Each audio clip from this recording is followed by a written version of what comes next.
Hey everybody, today I'm going to do a review on the Matchbox Weider T-Bird Stalker. This is a nice looking model. I really like it a lot.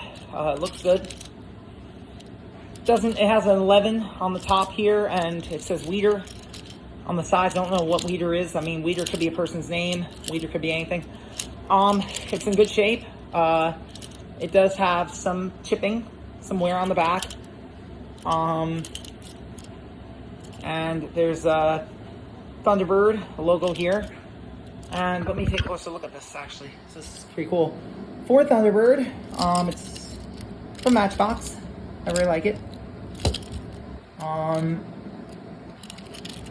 It doesn't really have too many nicks or chips. It does have a couple of little bangs. Nothing really bad, though. There's a couple of bangs, not much. And it says Weider. Also, I've noticed here it says Goodyear, a couple of other things.